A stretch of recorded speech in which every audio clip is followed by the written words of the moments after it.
When we talk about why a huge company makes it big or completely fails, we usually hear the same old story. It's all about data, strategy, technology. But what if that's not the real story? What if the most critical factor is something way more human? So let's ask that question. What is the real make or break element? Is it in the spreadsheets and the algorithms? Or could it be hiding in plain sight, in the psychology and, yeah, the character of the people involved? Right. So the myth we're sold is that business is this rational, predictable game of numbers. But the reality? Oh, it's so much messier. It's a human drama full of ego, blind spots, courage, and miscommunication. To show you what I mean, we're going to look at 3 stories from business history that pull back the curtain and reveal what a company's true character looks like under pressure. First up, we have one of the most famous, most legendary product flops of all time. The Ford Edsel. This is the ultimate cautionary tale about how a corporate giant with basically unlimited resources can get it so wrong. Just look at this number. To really grasp the scale of this thing, Ford poured $250 million into the Edsel, and that's in 1950s money. We're talking billions today. This wasn't just a project. It was a massive, all-in bet on their vision of the future. So where did it all go wrong? Well, the fatal flaw was time. See, Ford decided to build the Edsel in 1955, right at the peak of America's obsession with huge, flashy cars with giant tail fins. But the car didn't actually launch until late 1957. And in those 2 years, everything changed. A recession hit, and suddenly people wanted smaller, cheaper, more efficient cars. Ford had perfectly designed a car for a world that didn't exist anymore. And this quote from a Ford executive says it all. They knew. They knew they had missed the boat. But that $250 million investment was like a lead weight. They were in too deep to pull out. It's a classic case of the sunk cost fallacy. You keep throwing good money after bad because you just can't admit the initial investment was a loss. And as if being the wrong car for the wrong time wasn't bad enough, the car itself was a disaster. The quality control was a mess. We're talking oil leaks, hoods, and trunks that wouldn't open, push buttons that were so stuck you literally couldn't move them with a hammer. In one case, a dashboard actually burst into flames. It was a complete failure of vision, topped off with a catastrophic failure of execution. Okay, so if the Edsel was a very public failure of vision, our next story is a very secret failure of character. We're moving from the car showroom into the corporate backroom to see how a complete breakdown in communication can lead to a massive scandal. So on paper, GE was squeaky clean. They had this thing called Directive 20.5.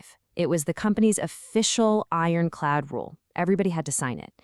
And it explicitly, strictly forbid any kind of price fixing or illegal chats with competitors.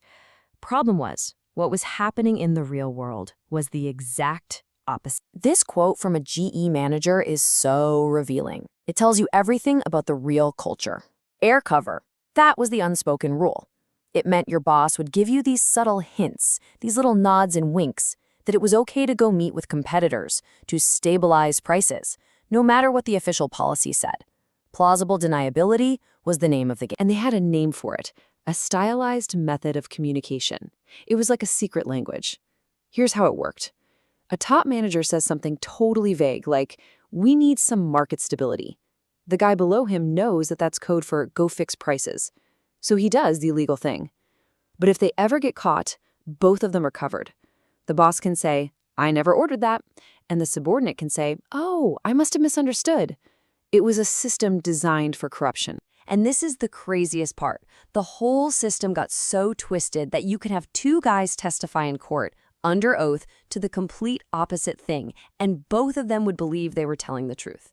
The boss truly believed he was promoting ethical behavior, while his employee truly believed he was ordered to break the law. They weren't even speaking the same language anymore. But hey, the human element isn't always a negative force. Our last story shows how, in a real crisis, human character can actually be the one thing that saves the day.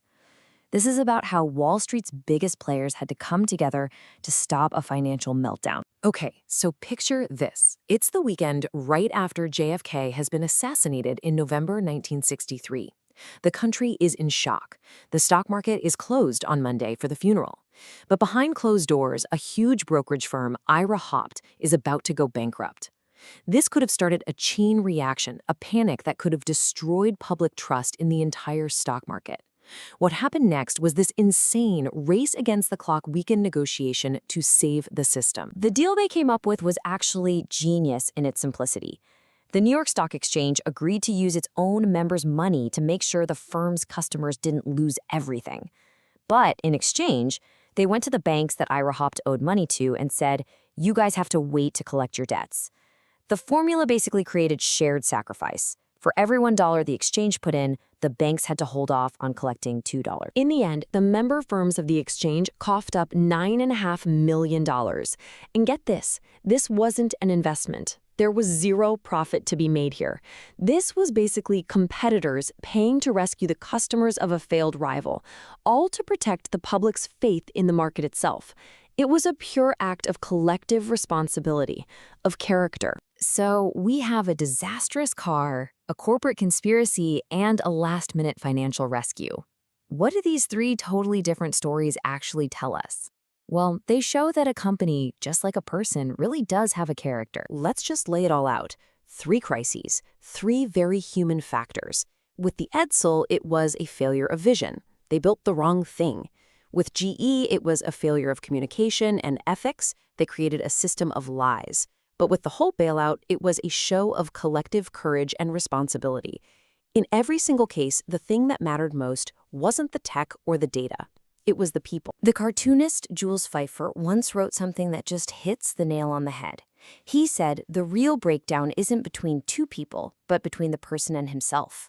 And that's what this is all about. A company's character isn't some fuzzy idea. It's the sum total of the internal struggles of its people, the gap between what they know is right and what the culture pressures them to do. Which leaves us with one last thought to chew on. If a company truly has a character, it's not defined by the fancy mission statement on the wall. It's defined by what its people do when they think nobody's looking. It's defined by those thousands of tiny decisions made every single day. So the question is, what does that character really look like?